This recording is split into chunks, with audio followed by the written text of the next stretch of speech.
अपनी विलुप्त होती कलाओं को बचाने की जिम्मेदारी आज एक नई पीढ़ी को है, क्योंकि विरासत पाना आसान है किंतु उसे संभालना उतना ही कठिन है। कहा भी गया है, कला और कलाकार किसी जगह या स्थान का मोहताज नहीं होता, बस ज़रूरत है केवल उसे एक प्रोत्साहन की। रीवा शहर में जिसने विश्व को सफ़ेद शेर दिया, वही कलाकार अपनी अद्भुत कलाकृतियों शिल्पकला के माध्यम से मिट्टी के कुछ टुकड़ों को लेकर एक जीवंत प्रतिमा बना दी। बस अगर ज़रूरत है तो केवल जीवन के संचार की। मैं बात कर रहा हूँ एक ऐसे कलाकार की जिन्होंने अपने सुकोमल हाथों से मिट्टी को आकार दिया और मिट्टी से बना डाले अद्भुत कलाकृतियाँ, और जो भी इनको देखता है बस मंत्रमुग्ध रह जाता है।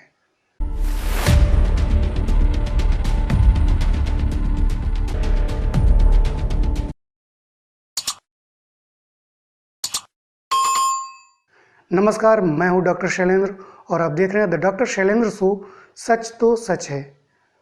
साथियों, आज हम आपको मिलाते हैं शिल्पकला में महारत पशु चिकित्सा क्षेत्राधिकारी प्रज्ञा पांडे जी से, जिनसे हम बात कर जानेंगे उनके शिल्पकला के जीवन के बारे में और उनकी महत्वाकांक्षाओं के बारे में। इस कार्यक्रम के माध्यम से मैं प्रज्ञा जी का स्वागत करता हूं। प्रज्ञा जी, आपका इस कार्यक्रम में बहुत बहुत स्वागत है। प्रज्ञा जी, अगर बातचीत की शुरुआत की जाए तो आप अपने बारे में क्या कहना चाहेंगी? मैं 12th के बाद मैंने वेटनरी से डिप्लोमा किया है। उसके बाद फिर मैंने बीएससी की है। बीएससी मैंने मतलब जूलॉजी, बॉटनी और केमिस्ट्री से की है। उसके बाद फिर मैं जॉब करने लगी हूँ veterinary assistant veterinary field officer पे। अब उसके साथ साथ ये मेरा शौक रहा है।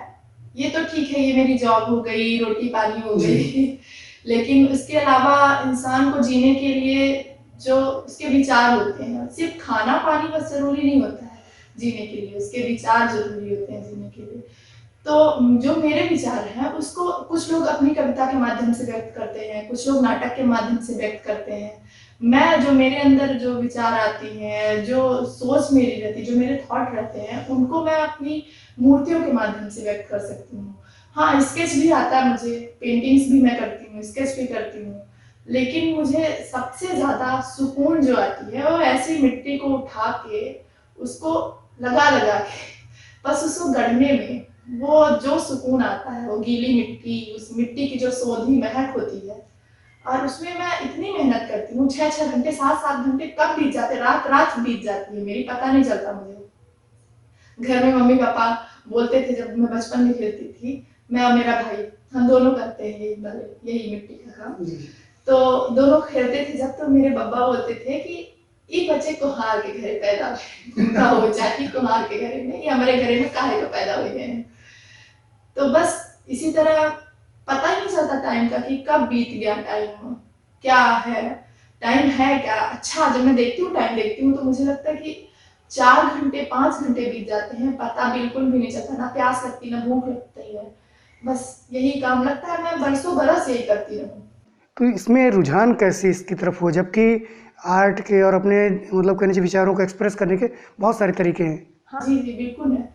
वो एक्चुअल में क्या था, ये बचपन से ही हुआ है। मेरा भाई है, गांव में दुर्गा माता आती थी, तो वो जिद करने लगा कि हमें भी अपने घर में लाना है। अब उस टाइम पे बच्चे, हम लोग बच्चे थे, घर वाले क्यों लाएंगे भाई, घर में ही वहीं पास माता जी आई हुई थी। तो वो रोने लगा, और उसकी सारी जिद वो मेरे लिए बहुत इम्पोर्टेंट था, अभी भी है। तो मैं बस ऐसे ही मिट्टी हम लोग उठाए और देखा था, ये सुना था हमने कि ये जो माता बनी हुई है ये मिट्टी से बनी हुई है। तो हम लोग ऐसे मिट्टी उठाए, दोनों भाई बहन मिलके बस बनाया उनको। तो घर वालों ने भी बना के हम लोग रख लिए उनको। और पहले कलर नहीं था हमारे पास, कुछ भी नहीं था। तो जो दरी होती है ना, हाँ, टाट बैठते थे स्कूल में, तो वही घर में पड़ी हुई थी। तो हम लोग उसके धागे रेसे निकाल के बढ़िया उससे बाल बनाए थे, मतलब फुली डेकोरेट कर दिया उससे। डेकोरेट किया था। और कलर भी नहीं था, तो कलर हम घर में महावर वगैरह पड़ा रहता है वो लिया, और कुछ जो ईंट होते हैं उनको पीस के उससे कलर बनाए, उस बहुत अच्छे से डेकोरेट किया हम दोनों भाई बहन ने मिलके। फिर घर वालों ने उसको सराहा। ऐसे करके हम लोग 2-3 साल तक बनाते थे। धीरे धीरे इम्प्रूवमेंट आया हम लोगों में। उसके बाद फिर हम लोग पढ़ने के लिए बाहर आ गए। ये सब गांव की बात है हमारी। मिट्टी में खेलते थे, तभी बब्बा बोलते थे हमारे, तुम लोग को वहाँ ले चाहिए। फिर उसके बाद हम लोग बाहर आए, बाहर पढ़ने लगे। ठीक है, ये सब छूट गया, पर बीच बीच में जब भी टाइम मिलता था हम लोगों को, और दोनों लोग साथ में करते थे।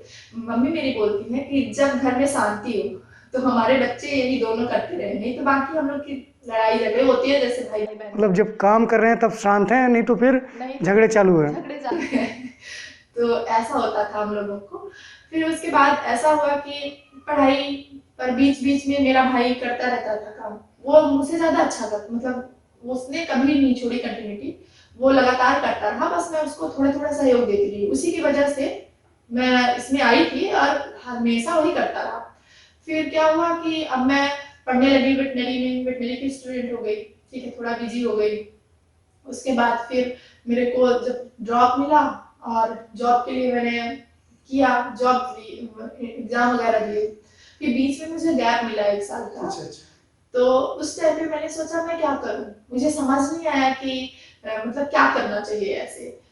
फिर मेरे को रियलाइज हुआ कि मुझे इसमें जो मेरा ये आर्ट है, इसको मैं जरा निखार के तो देखूं।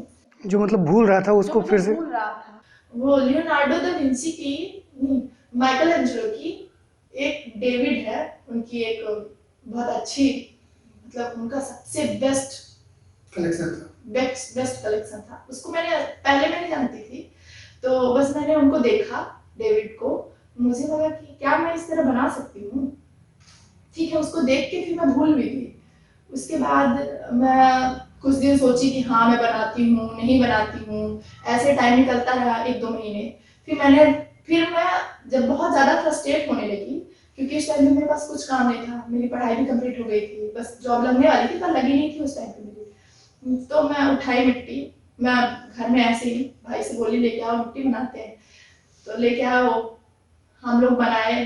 तो हाँ, अच्छी बनी थी, बहुत अच्छी तो नहीं पर बेहतर थी, ठीक थी। मतलब ये दूसरी पारी स्टार्ट हो रही थी आपकी। ये दूसरी पारी, गैप के बाद ये दूसरी पारी स्टार्ट हो रही थी। जब मैंने बनाया तो एक बच्चे को मतलब माँ गोद में ली हुई थी, पर उसमें जो एनाटॉमी होती है वो मेरी सही नहीं थी। हाथ पता इतना छोटा था, जैसे मतलब उसका पूरा आयाम ही सही नहीं था, कुछ भी बना था वो। तो उस समय पे मेरे को यही था, मम्मी मेरी संसार तो यही घर था, परिवार था, माँ थी। तो इस वजह से मैंने माँ और बेटे का जो वो बोलते हैं स्नेह, वात्सल्य होता है, उसको मैंने प्रदर्शित करने की कोशिश की। तो देखिए इसमें मुझे जो मैं बता रही थी कि मुझे एनाटॉमी नहीं आ रही थी उस समय पे, ये देखिए हाथ कितने छोटे हैं। वैसे मतलब किसी भी इंसान का 8 हेड होता है ना, पूरा शरीर बॉडी होता है। तो ये देखिए कितने पतले हाथ हैं, कितने छोटे हैं, और हमारा जो हाथ होता है पूरे फेस के बराबर ही होता है। तो ये देखिए कितना छोटा है। बच्चे का सिर कैसा है, हाथ कैसा है। बस इसमें ये है कि समझ आ रहा है कि हाँ ये वात्सल्य है, पर इसमें मेरे को एनाटॉमी मेरी सही नहीं थी। ये मेरा पहला है, दूसरी पारी का पहला है। जो बन गया था बस। बन गया था। उसके बाद फिर धीरे धीरे करके एक मैंने कृष्ण जी को बनाया था, कॉपी किया था, मैंने देख के कॉपी किया था। एक मैं मीराबाई को बनाने की कोशिश कर रही थी, जिस तरह मैंने देखी थी उस तरह तो नहीं बनी, पर एक अलग ही बन गया था वो। और उसमें भी किसी में भी एनाटॉमी मेरी सही नहीं थी। फिर मुझे ये लगा कि ये सही, ये अच्छा है। मेरा एक फ्रेंड था, उसने बहुत बोला कि तुम बहुत अच्छा कर रही हो, इसको तुम और आगे लेवल पे ले जाओ, इसको करती रहो। जॉब तो ठीक है, पर ये तुम्हारा शौक है, इसको नहीं छोड़ना चाहिए। तो मैं उसको बस, फिर मैंने क्लास सोची कि कहीं बाहर जाऊँ, घर वालों से बोला। घर वालों ने बोला नहीं बेटा, बाहर तो नहीं भेज सकते हम तुमको करना है तो रीवा में ही कर लो, ढूंढ लो। तुम रीवा जा सकते, रीवा में ही हम तुमको भेज सकते हैं, लेकिन बाहर नहीं भेज सकते, तो अभी छोटी हो। तो फिर हो गया, मैं क्लासेस ढूंढी। यहाँ पे रीवा में एक आर्ट पॉइंट है, संस्थान है, मैं वहाँ बहुत ढूंढी हुई उसको। वहाँ गई, 1 महीने मैंने एनाटॉमी सीखी, तो पेपर पेंसिल पे सीखा मैंने।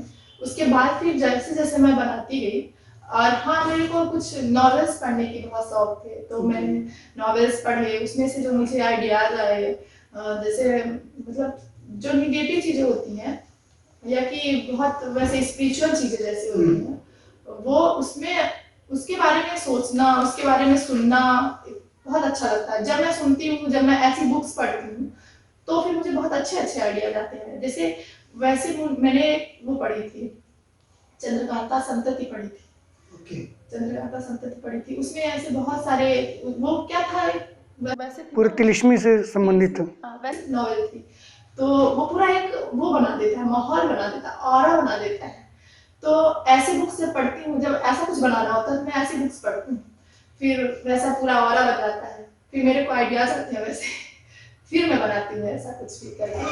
जितनी भी भावनाएं देखी हूँ, जितनी, जैसे मैंने इसमें सबसे पहले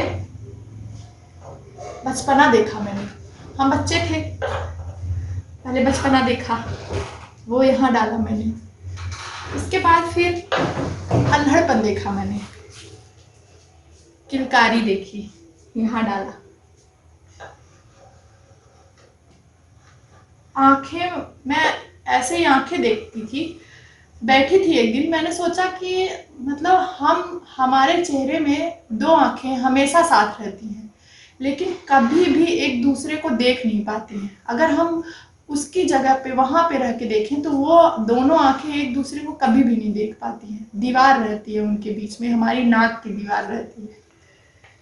हालांकि उसको मैं बना नहीं पाई हूँ, मैं अपने नई मेरी कलाकृति आ रही है उसमें मैं डालने की कोशिश कर रही हूँ, लेकिन ये चीजें मैंने बहुत ही बारीकी से देखी समझी।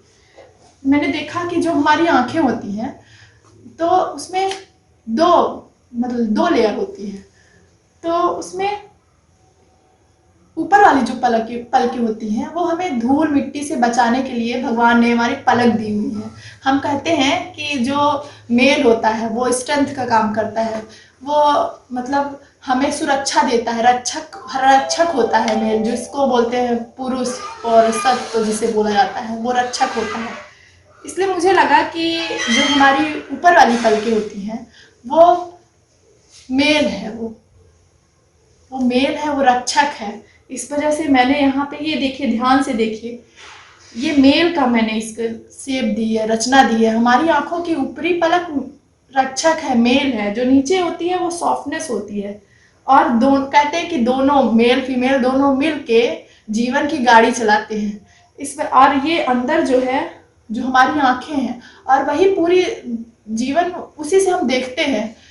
तो ये हमारी आंखें, जीवन का चक्र चल रहा है अंदर जो हम उसमें है। तो ये देखिए, आप ध्यान से देखिए। फिर कहते हैं कि जीवन में संतुलन होना बहुत जरूरी है। कहते हैं ना कभी कभी कि तुम्हारी नाक चढ़ गई है, गुस्से से नाक टेढ़ी हो गई है, लाल हो गई है, फूल गई है, तो उसमें संतुलन होना बहुत जरूरी है। और वो मुझे लगता है कि योग से ही, ध्यान से, योग से ही संतुलन आ सकता है जीवन में। इस वजह से यहाँ पे योग होना बहुत जरूरी है। इस वजह से मैंने यहाँ पे योग का चिन्ह दिया है। फिर हम अगर किसी को पहचानना चाहें, किसी को अगर हमें जानना है, पहचानना है, तो हम सबसे पहले कहते हैं कि उसकी आंखों में मैंने पढ़ लिया कि वो कैसा आदमी है, मुझे समझ में आ गया कि वो कैसा है। उसकी आंखों में हमें झांक के देखना पड़ता है। ये देखिए, झांक रही हूं मैं किसी की आंखों, समझ रही हूँ। ये जब दोनों मिलते हैं ना आंखें, सुकून होता है, एक बहुत ही सुंदर प्रणय होता है पति पत्नी का। ये मैंने दिखाया है, ये जब मिलेंगी तो बहुत ही सुंदर, जब मिलेंगी तो इसमें एक नया सृजन होता है। नया सृजन होता है। देखिए, इसमें कई चेहरे हैं। जितनी मैंने आसपास जितनी भी चीजें देखी हैं, कोई, ये देखिए, ये बच्चा चिढ़ा रहा है, यहाँ साइड से देखेंगे, ये देखिए, ये आंखें जो है ये इसका भी काम कर रही है। इसी में ये मेल फीमेल सृजन, जीवन के चक्र, ये नाक, ये नक्श, होंठ,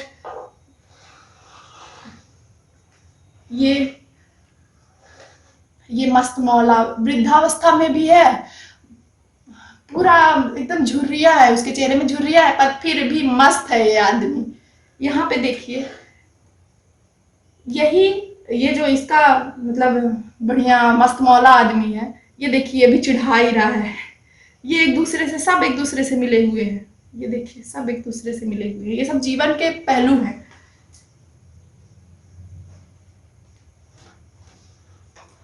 ये अल्लड़पन, ये देखिए, ये चिंता है। साथ में वात्सल्य भी है, चिंता के साथ साथ वात्सल्य भी है।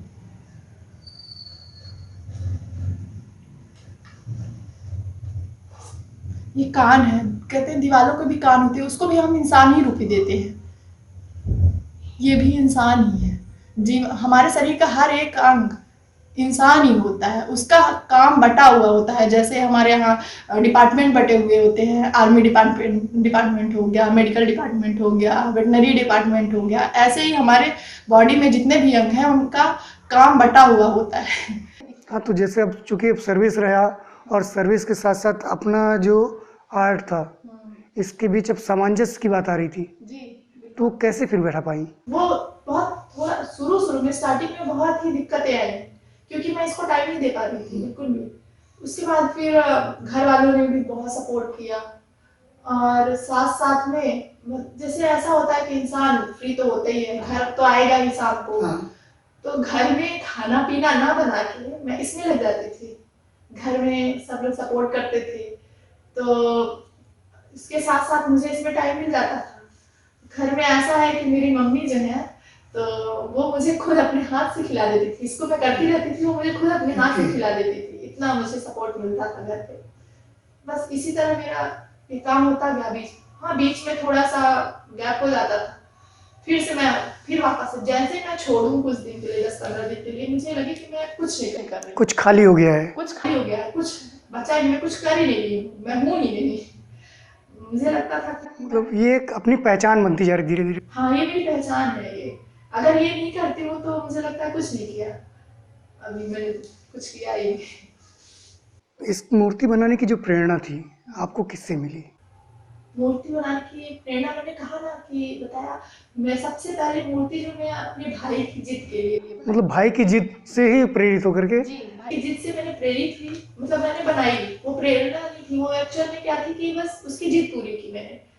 फिर उसके बाद वो बस ऐसे ही था कि अरे ये मैंने बना दिया। वो उस टाइम पे बहुत अच्छा लगा था कि मैं अपने भाई की जो आंसू है उसको मैंने रोक लिए।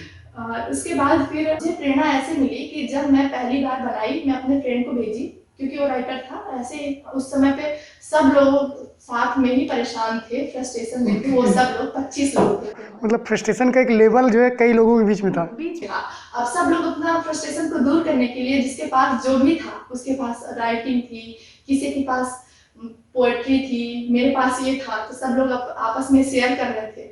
तो उसने जब बोला, फिर मुझे याद आया कि मैं 11th क्लास में एक जगह कोचिंग में ट्यूशन पढ़ने जा रही थी। बीपी सिंह सर हैं, उनके पास में कोचिंग में गई थी। तो उन्होंने बस एक बार बोला था कि एक उनके फ्रेंड है डॉक्टर प्रणय, जो कि किसी आदमी को देख के हूबहू बना देते हैं। वो मेरे को असंभव लगा था, ये कैसे कोई कर सकता है, ऐसे हूबहू बना देते हैं। फिर जब मुझे ये लगा कि नहीं, मुझे ये करना है, मुझे सीखना है, मैं उनको ढूंढी। और मैं उनसे बहुत डरती थी क्योंकि मेरी केमिस्ट्री इतनी अच्छी नहीं थी। तो मैं उनको ढूंढी और उनसे मैं हिम्मत करके पूछी कि सर, मुझे प्रणय सर का नंबर चाहिए, मुझे उनसे बात करनी है, उसको सीखना है। मैंने उनको दिखाया अपना जो पहले का काम था। बोला हाँ ठीक है, लेकिन इसमें अभी बहुत सुधार करना है, काफी मेहनत की जरूरत है। मेहनत की जरूरत है इसमें। तो फिर मैंने उनसे नंबर लिया सर से, सर ने मुझे नंबर दिया था। मैं फिर प्रणय सर से बात की, जो कि मानिकपुर वहाँ पे है, लालगांव में प्रोफेसर थे हिंदी के। उस समय पे वो रिटायर होकर मानिकपुर चले गए। अब मेरा वहाँ जाना संभव नहीं था, तो उन्होंने मुझे फिर बताया कि यहाँ पे 8 पॉइंट में सुधीर सिंह रंजन है, वो मिट्टी में अच्छा काम करते हैं, उनके पास आओ। फिर मैं वहाँ गई, वहाँ पे मैंने एनाटॉमी सीखी। फिर लगातार मेरा काम चल ही रहा है। अभी भी जो भी गलती होती है सर बताते हैं, प्रणय सर से भी पूछती हूँ।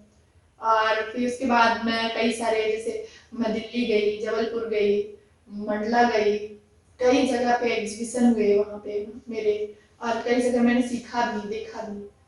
अभी देखती हूँ कहीं और सीखना है। इस दौरान कोई एक ऐसी घटना जो आज भी आपको रोमांचित करती? मैंने जब पहली बार 6वीं हथौड़ी उठा के, जब मैं पहली बार सर के साथ ही थी, मुझे नहीं लगा था कि मैं सही कर लूंगी। मैं पहली बार लकड़ी पे जब मैंने काम किया था, 6वीं हथौड़ी उठा के, सही तरीके से, जिस तरह सर ने बोला था कि हाँ इस तरह होना चाहिए, तो मैंने छिलाई की थी, छीनी, मतलब हथौड़ी में छीनी मारी थी, वो मुझे बहुत अच्छा लगा था, वो मुझे आज भी याद है। उसके बाद में हाँ ये है कि ज़्यादा भी काम नहीं कर पाई मेरा। मतलब एक रोमांच जो है आज भी वो पैदा करता है। आपके जो भविष्य की योजनाएं हैं वो क्या हैं? मेरी भविष्य की योजनाएं यही है कि मुझे, जैसे अभी युद्ध हो रहा है, तो मुझे लगता है कि अगर विश्व युद्ध हो गया तो जो मेरे विचार है, जितने मेरे थॉट हैं, उनको तो मैं बिना मतलब बनाए, बिना व्यक्त किए ही चल जाऊंगी यहाँ से। अगर कुछ हमारे ऊपर ऐसा हुआ, यहाँ कुछ हुआ, तो मेरी योजनाएं बस इतनी ही है कि मैं यहाँ से जाने से पहले अपने थॉट को सही करूं, और जो भी मेरे सही विचार हों तो वो मैं दुनिया को लगभग 2, 4, 10 पीढ़ी तक वो उपस्थित रहे। जो हमारे दर्शक आपको देख रहे हैं उनको क्या आपका संदेश है? खुश रहे, मुस्कुराते रहे, आसपास भी लोगों को प्रसन्नचित रखें। साथियों, हमारी खुशनसीबी एक द डॉक्टर शैलेंद्र सो सच तो सच है में आज हमारे बीच शिल्प कला में महारत पशु चिकित्सा क्षेत्राधिकारी प्रज्ञा पांडे जी ने अपना अमूल्य समय दिया। इसके लिए आप सभी की ओर से मैं उनको धन्यवाद देता हूँ। आप इस कार्यक्रम में आई, इसके लिए आपको बहुत बहुत धन्यवाद। बस आज इतना ही, कुछ और हस्तियों से मुलाकात होती रहेगी। तब तक के लिए हमें इजाज़त दीजिए। नमस्कार, आदाब, सत श्री अकाल।